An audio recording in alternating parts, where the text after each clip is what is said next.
Last class में कहाँ तक हुए थे? आर्टिकल नंबर 22 तक। लास्ट क्लास में हम फंडामेंटल राइट्स पढ़ रहे थे, मौलिक अधिकार पढ़ रहे थे भाग 3 के, जिसमें हमने आपको बताया था कि जब संविधान बन के तैयार हुआ था उस टाइम पे कितने मौलिक अधिकार थे? 7। अब कितने हैं? 6। कौन सा हटाया गया है? संपत्ति का अधिकार। ठीक है, कब हटाया गया? 44वां संविधान संशोधन 1978 1978, जिसमें हम आपको समानता का और स्वतंत्रता का 2 अधिकार पढ़ा चुके थे। अगला आता है शोषण के विरुद्ध अधिकार, या फिर हम इसको कहेंगे आर्टिकल नंबर 23। आर्टिकल 23 क्या कहता है? मानव तस्करी एवं बलात्कार पर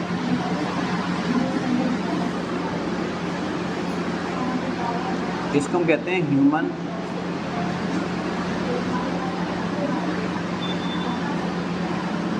ट्रैफिकिंग, और ये होता है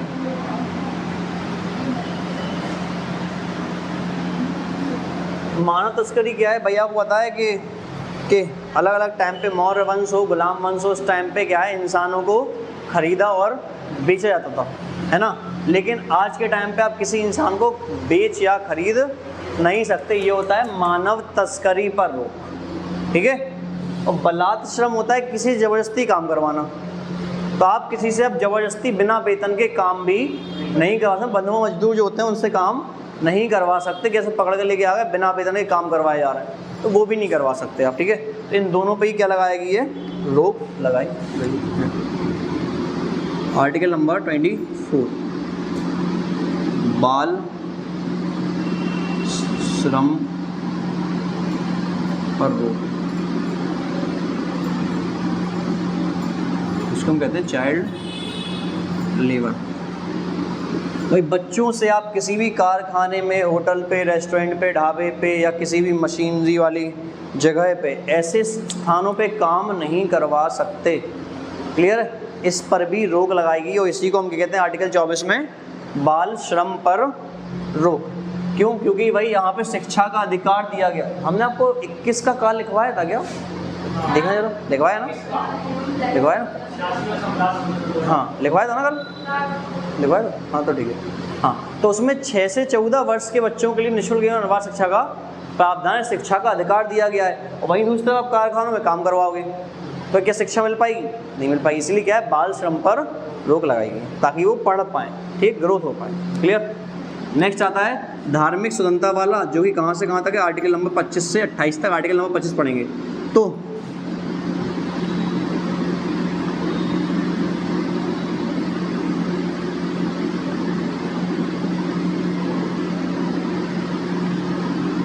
नागरिक किसी भी धर्म या उसके रीति रिवाजों को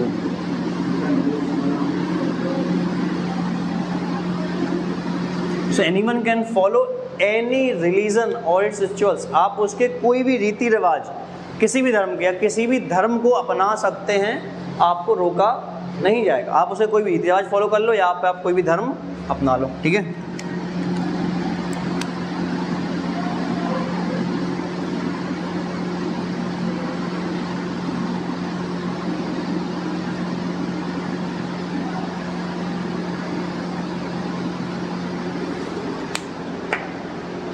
नेक्स्ट आर्टिकल नंबर, हम आपको ये थोड़ा सा लैंग्वेज जो है संविधान थोड़ी सी डिफरेंट है, और ऐसा क्यों लिखवा रहे हैं? क्योंकि ये ज़्यादा इजी है समझने में। समझ लो, आपको हम एग्जैक्टली डेफिनेशन लिखवाएंगे, स्टेटमेंट लिखवाएंगे, थोड़ा सा टफ होता है, इसलिए हम आपको अपनी लैंग्वेज के भाई आप पढ़ोगे इसको समझ में आएगा क्या कि नागरिक किसी भी धर्म उसकी जगह कुछ मान सकता ही, इसकी स्वतंत्रता दी गई है हमें यहाँ पे, इसलिए लैंग्वेज थोड़ी सी डिफर करती है जबकि। ठीक है। आर्टिकल नंबर 26 में क्या है? किसी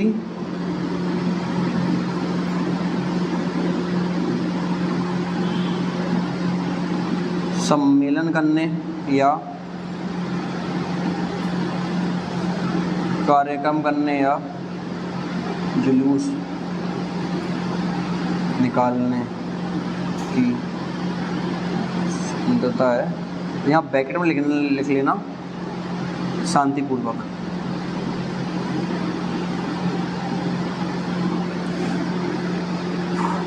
कोई व्यक्ति का किसी भी धर्म के कार्यक्रम को कर सकता है, जुलूस निकाल सकता है और शांतिपूर्वक सम्मेलन भी कर सकता है। बिल्कुल आपको स्वतंत्रता दी गई है कि आप होती भी नवरात्रि चल रही है, देवी जी की स्थापना होगी, कर सकते हो कार्यक्रम एक आपका, है ना।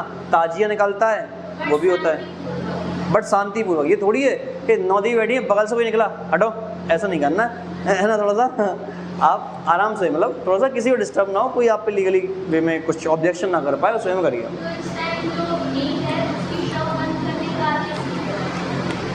क्यों है? क्योंकि हिंदी रिचुअल्स में ऐसा मानते हैं कि दिनों में हम लहसुन प्याज वगैरह भी नहीं खाते हैं, थोड़ा सा उसको बोलते हैं। तो जैसे उसके अकॉर्डिंग आसपास के लिए कि आप कहीं बाहर घर पे खा रहे हो तो कोई नहीं, और सार्वजनिक स्थानों पर लोगों को धर्म से जुड़ा हुआ है इसलिए मानते हैं, हिंदू धर्म के लिए मानते हैं ऐसा। अब वो अलग अलग देखो, ऐसा है अलग अलग रिलीजन के लिए अलग चीज़ें बनाई गई अपनी अपनी, जो भी है। तो ऐसा कुछ मतलब गलत सही है वाली बात नहीं करेंगे, है ना, जो भी है। बट अलग अलग चीज़ में अपने अपने रीति रिवाज हैं, हर चीज़ हर इंसान उसको फॉलो करना चाहता है, तो कर दो आप, कोई बड़ी बात नहीं है ना, ऐसा। आर्टिकल नंबर 26, जो धार्मिक आय है, धार्मिक आय कैसी होगी?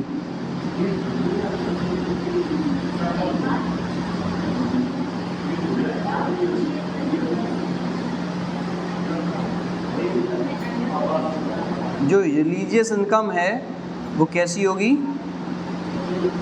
टैक्स फ्री होगी। धार्मिक आय पे कोई भी टैक्स, क्या हुआ? अच्छा सॉरी,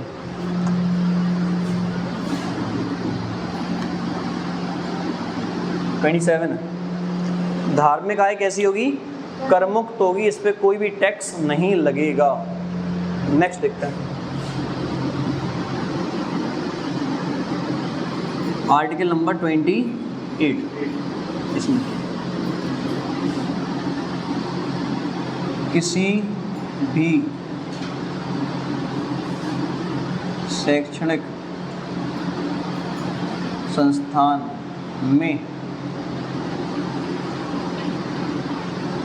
धार्मिक शिक्षा पर प्रतिबंध। तो रिलीजियस जो एजुकेशन है वो किसी भी, जिसको कहते हैं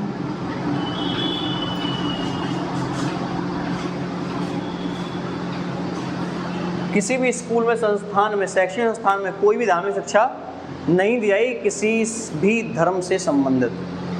क्लियर? किसी भी स्कूल में आपको किसी धर्म का पाठ नहीं पढ़ाया जाएगा। क्लियर? क्या हो गया? मैंने बोला किसी भी शैक्षणिक संस्थान जहाँ पे शिक्षा दी जाती है वहाँ पे कोई भी धार्मिक शिक्षा नहीं दी जाएगी, किसी भी धर्म की शिक्षा नहीं दी जाएगी। धार्मिक शिक्षा, रामायण, महाभारत, कुरान, ये सब चीज़ें नहीं पढ़ाई जाएंगी कि भाई ये हिंदी रीति रिवाज ये हैं, वो सब चीज़ें। ठीक है? क्या भाई हम इंडिया का संविधान पढ़ रहे हैं? बिल्कुल। तो ऐसे तो संस्कृत बहुत जगह चलती है, जर्मनी में तो भरी पड़ी है, जर्मनी में तो बिल्कुल ज़्यादा ही है कुछ, है ना। अच्छा, और ये शैक्षणिक संस्थान जो हैं ये भी जो गवर्नमेंट के अंडर आते हैं वो हैं, प्राइवेट में तुम खूब पढ़ाओ, कोई दिक्कत नहीं है, समझ रहे हो आप। जैसे महर्षि विद्या मंदिर है, मैं पढ़ा हूँ उसमें पढ़ाई जाती है रामायण महाभारत, कोई बड़ी बात नहीं है, पढ़ लो आप। मदरसे हैं, कुरान सिखाई जाती है, बिल्कुल पढ़ लो आप, कोई दिक्कत नहीं है। लेकिन जो गवर्नमेंट के अंदर आते होंगे उनमें, गवर्नमेंट स्कूल कॉलेज में नहीं पढ़ाई जाएगी। नेक्स्ट देखें, क्या संस्कृत धार्मिक में थोड़ी आती है, धार्मिक शिक्षा वो सब्जेक्ट है। ऐसे तो उर्दू भी पढ़ाई जाती है बहुत सारे स्कूलों में, तो लैंग्वेज है वो। तो इसमें क्या है 929 में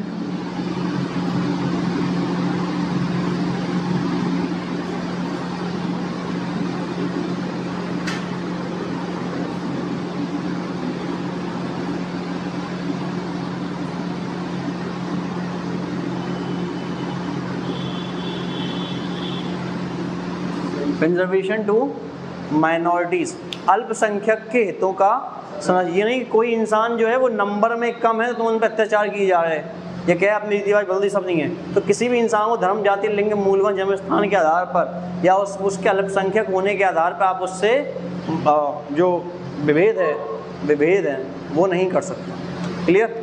ये कहाँ लिखा हुआ है? आर्टिकल नंबर 29 में।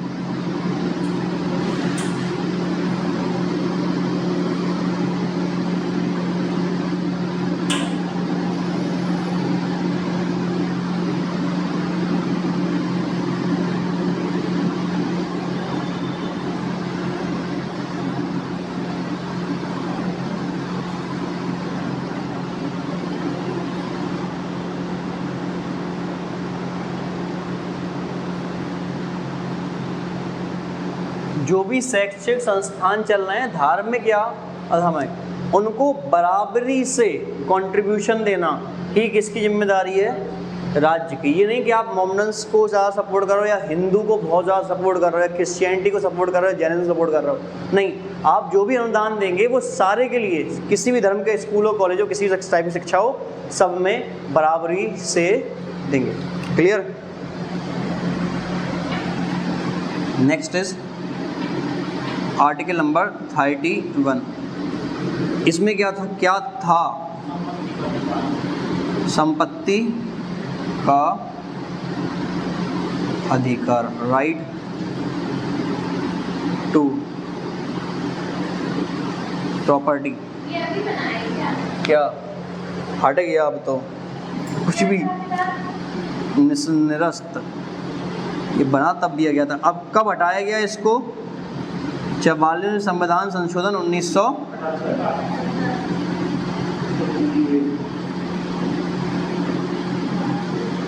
अब इसको मौलिक अधिकारों से हटा के संवैधानिक अधिकारों में डाल दिया गया। पहले जो आपकी प्रॉपर्टी थी उस पर आपका ही हक था, वैसा कहीं नहीं है। ठीक है? यहाँ तक किसी को दिक्कत परेशानी नहीं है तो लिख लें आप, हम दोबारा समझाते हैं फिर। यहाँ तक क्लियर है? तो मानव तस्करी में बलात्श्रम पर रोक किसके पढ़ेंगे? Article number 23। बाल श्रम पर रोक, ये बलात् श्रम है, जबरदस्ती काम करवाना, फोर्सफुली काम करवाना, और ये बाल श्रम है चाइल्ड लेबर। चाइल्ड लेबर किसमें? किसी भी धर्म को मानने की स्वतंत्रता 25 में, किसी भी धर्म के लिए सम्मेलन, कार्यक्रम, जुलूस निकालने की, जितनी भी धार्मिक आय होगी, मंदिरों में इतना चढ़ावा है उस पर कोई टैक्स नहीं लगता। ये किसके है? इसलिए मंदिरों में सबसे ज़्यादा पैसा है। अब लिखा ही हुआ है कि धार्मिक आय कर मुक्त है और मौलिक अधिकार में है ये। अब वो अलग है, इसलिए तो अलग चीज़ है, वो हमारे मुद्दे का नहीं है। और किसी भी शैक्षणिक संस्थान में धार्मिक शिक्षा पर रोक है, ये किसमें? लेकिन वो शैक्षणिक संस्थान जो गवर्नमेंट के अंडर आते हैं। प्राइवेट हमें चलाना है, रामायण पढ़ानी है, पढ़वाएंगे, कोई इशू नहीं है। हमें कुरान पढ़वानी है, पढ़वाएंगे, कोई इशू नहीं है। प्राइवेट, सरकारियों में नहीं पढ़ा सकते। 29 में अल्पसंख्यक है, उनको संरक्षण दिया गया है कि आप उनके साथ में बदसलूकी ना करें। That is 29। और जिस भी शैक्षणिक संस्थान में राज्य सरकार अपना जो भी कंट्रीब्यूशन देना चाहेगी वो बराबरी से दे दी है। किसमें? 30। 31 में क्या है? संपत्ति का अधिकार, जिसको हटा दिया गया। कब हटाया गया है? 44 संविधान संशोधन 1970। ठीक है? अब नहीं है। अब आएगा one of the most important, काफ़ी ज़्यादा ज़रूरी भी है। ठीक है?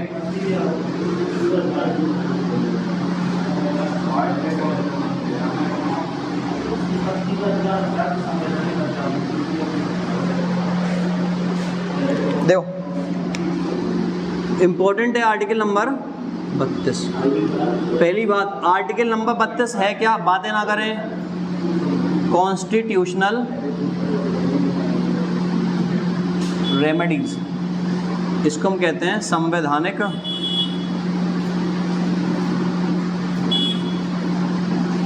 उपचार। डॉक्टर भीमराव अंबेडकर के द्वारा, डॉक्टर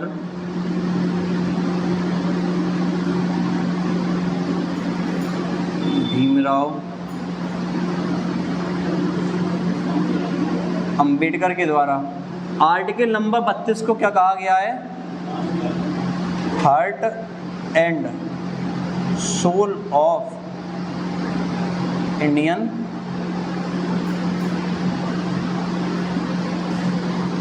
क्या क्या गया? संविधान की आत्मा एवं क्वेश्चन आता है हार्ट एंड सोल किस आर्टिकल को कहा जाता है? Article number 32। किसने कहा है? डॉक्टर भीमराव अंबेडकर ने। क्यों कहा? क्योंकि ऊपर जितने भी फंडामेंटल राइट्स हैं उन सबको संरक्षण कौन देता है? भाई ऊपर के राइट्स अगर नहीं माने जाए तो आप क्या करोगे बताओ? नहीं दे रहे हम आपको वो अधिकार, तो वहाँ पे आपकी रक्षा कौन करेगा? ये। क्योंकि इसी के तहत अगर किसी भी मौलिक अधिकार को, जितने भी हमने पढ़े 14 से लेके 31 तक, 30 तक, 31 तो हटा दिया गया है, 30 तक, उनमें से किसी भी मौलिक अधिकार को अगर आपसे छीना जाता है तो आर्टिकल 32 के तहत आप डायरेक्टली सुप्रीम कोर्ट में अपील कर सकते हैं। आपको यहाँ पर डिस्ट्रिक्ट कोर्ट में जाने की जरूरत नहीं है, सीधे सुप्रीम कोर्ट जा सकते हो आप।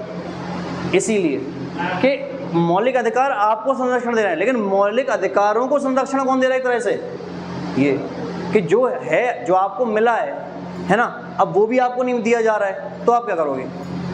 तो उसके लिए आप सुप्रीम कोर्ट जाएंगे। लेकिन सुप्रीम कोर्ट किसके तहत जाएंगे? आर्टिकल नंबर, इसीलिए इसको क्या कहा गया? हृदय और, ठीक है, इसी के तहत। सुनो क्या होता है, पहले सुन लें फिर लिखें।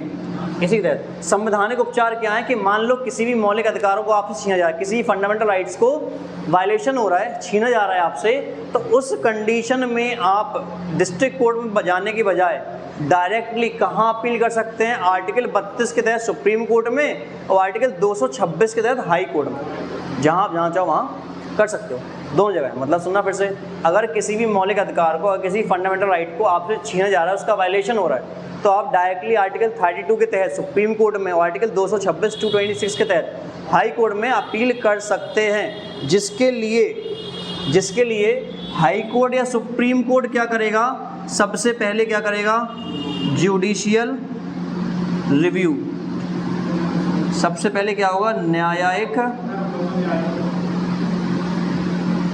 पुनरावलोकन। सबसे पहले क्या होगा? न्यायिक पुनरावलोकन। न्यायालय ये देखेगा कि तुमने जो आरोप लगाए हैं क्या वो सही है भी या नहीं है। उसी को क्या कहा जाता है? न्यायिक पुनरावलोकन। और ये न्यायिक पुनरावलोकन कहाँ से लिए गए हैं? यूएसए से। देखना आपकी कॉपी में लिखे होंगे, ठीक है। अब इसी के बाद अगर प्रूफ होता है तो उसके बाद सुप्रीम कोर्ट या हाई कोर्ट क्या जारी करता है? Judicial writs. इसको हम कहते हैं हिंदी में न्यायिक। और ये न्यायिक रिट कितने प्रकार की होती हैं? 5। क्लियर? यही क्वेश्चन आता है कभी कभी तो कि जुडिशियल रिट कितने प्रकार की होती हैं? 5 प्रकार की होती हैं। कौन कौन सी होती हैं? बंदी प्रत्यक्षीकरण, प्रतिषेध, उत्प्रेक्षा, अधिकार प्रक्षा और परमादेश। ये 5 प्रकार की होती हैं, ठीक है। ये था कंप्लीट भाग नंबर 3। 1-2 आर्टिकल और लिखना हो तो लिख लो आप, हम बता दे रहे हैं। आर्टिकल नंबर 32 में है fundamental rights and armed force, मौलिक अधिकार और सशस्त्र बल जो है ना, और उसमें बता दे इम्पोर्टेंट होता, मतलब याद रखना, रख लो, ठीक है। उसमें ये है कि अगर सरकार चाहे तो सार्वजनिक कामों के लिए आपसे ज़बरदस्ती भी काम ले सकता है। सुनना, जैसे ही कोरोना फैला था तो आपको अपने प्राण एवं दैहिक स्वतंत्रता का अधिकार दिया गया है आर्टिकल 21 के तहत, लेकिन उसके बाद ही पुलिस वालों से, डॉक्टरों से काम करवाया गया। क्योंकि अगर तुम ही नहीं देखोगे तो फिर टैकल कौन करेगा? तुम कह दो हमें ही अपने प्राण बचाने, भाई हम तो नहीं देखेंगे पेशेंट को, भाई फिर कौन देखेगा? तो ऐसे सार्वजनिक कामों के लिए गवर्नमेंट चाहेगी तो आपसे काम लेगी और आपको करना पड़ेगा आर्टिकल नंबर किसके तहत? 33 के तहत, ठीक है। ये होता है फंडामेंटल राइट्स। क्या आपको कभी कभी विषम परिस्थितियों में आपको मौलिक अधिकार छीना जा सकता है, लेकिन गवर्नमेंट ऑफिशियल्स के लिए ही, सॉरी गवर्नमेंट जॉब वालों के लिए ही, ठीक है, ऐसा। आर्टिकल नंबर 33 में क्या आता है? Martial law.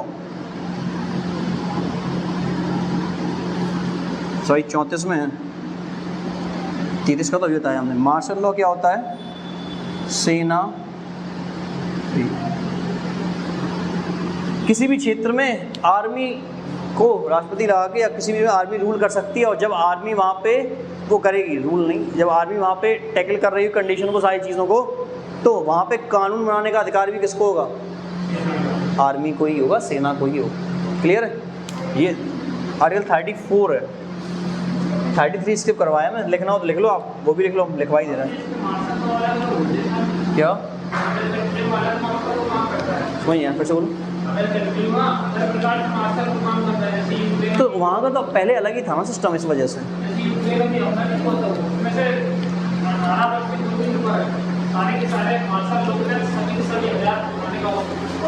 हाँ तो अलग अलग वो सिस्टम रहते हैं साइज।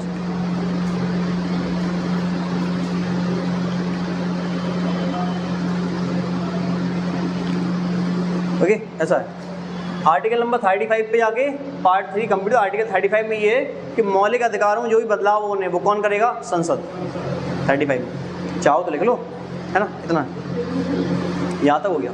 कल हम पढ़ेंगे भाग 4 जो क्या है? DPSP कहाँ से लिए गए हैं? आयरलैंड से। आर्टिकल नंबर 30 में लिखवाई दे रहा है, देखो।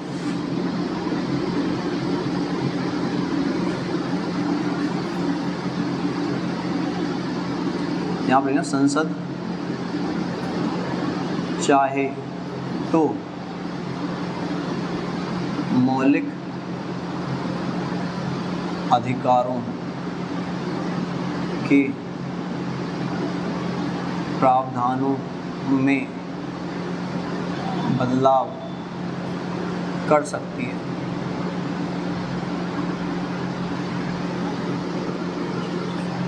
Only Parliament has right to change or amend the articles related to fundamental rights. Clear? सिर्फ संसद के पास अधिकार है कि मौलिक अधिकार के प्रावधानों में चेंज। क्लियर है यहाँ तक? कोई डाउट नहीं? आर्टिकल नंबर भाग 4 और 5 स्टार्टिंग कल कर देंगे। सबसे बड़ा भाग 5 है, 5-6 हो जाएंगे, फिर तो 2-4 आर्टिकल ले जाते हैं आपके ये। तो भाग 4 और आधा 5 कल हो जाएगा, बाकी हम नेक्स्ट क्लास में पढ़ेंगे। यहाँ तक किसी कोई डाउट हो, कन्फ्यूजन हो, क्वेश्चन हो तो आप पूछ सकते हैं। You can ask me. है कोई क्वेश्चन? आ गया? Thank you.